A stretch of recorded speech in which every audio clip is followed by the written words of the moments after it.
Daniel in the Lion's Den, Daniel chapter 6, NLT.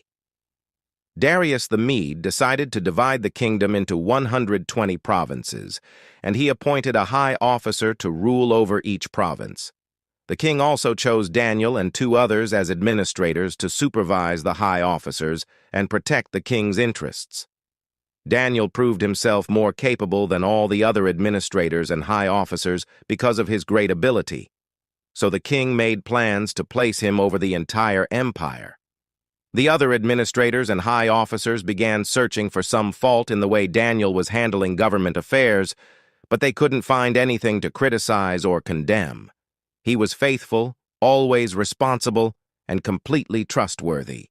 So they concluded, our only chance of finding grounds for accusing Daniel will be in connection with the rules of his religion. So the administrators and high officers went to the king and said, "Long live King Darius! We are all in agreement, we administrators, officials, high officers, advisors, and governors, that the king should make a law that will be strictly enforced. Give orders that for the next 30 days any person who prays to anyone, divine or human, except to you, your majesty, will be thrown into the den of lions. And now, your majesty, issue and sign this law so it cannot be changed, an official law of the Medes and Persians that cannot be revoked." So King Darius signed the law. But when Daniel learned that the law had been signed, he went home and knelt down as usual in his upstairs room, with its windows open toward Jerusalem. He prayed 3 times a day, just as he had always done, giving thanks to his God. Then the officials went together to Daniel's house and found him praying and asking for God's help. So they went straight to the king and reminded him about his law. "Did you not sign a law that for the next 30 days any person who prays to anyone, divine or human, except to you, your majesty, will be thrown into the den of lions?" "Yes," the king replied. "That decision stands. It is an official law of the Medes and Persians that cannot be revoked." Then they told the king, "That man Daniel, one of the captives from Judah, is ignoring you and your law. He still prays to his God 3 times a day." Hearing this, the king was deeply troubled, and he tried to think of a way to save Daniel. He spent the rest of the day looking for a way to get Daniel out of this predicament. In the evening, the men went together to the king and said, "Your Majesty, you know that according to the law of the Medes and Persians, no law that the king signs can be changed." So at last, the king gave orders for Daniel to be arrested and thrown into the den of lions.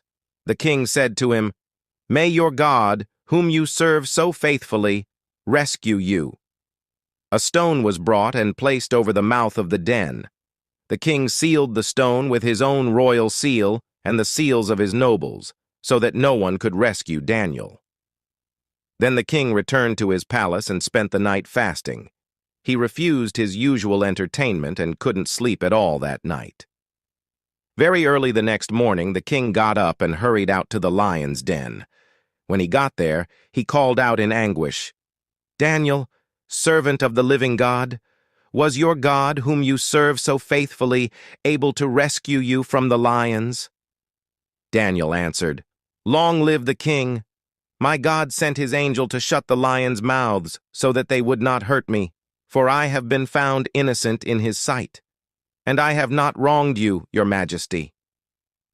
The king was overjoyed and ordered that Daniel be lifted from the den.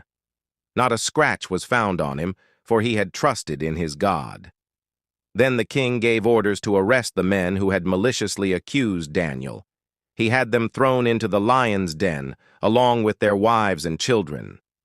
The lions leaped on them and tore them apart before they even hit the floor of the den.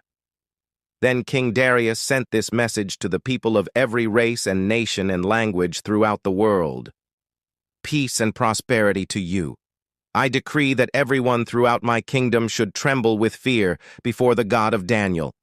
For he is the living God, and he will endure forever. His kingdom will never be destroyed, and his rule will never end. He rescues and saves his people.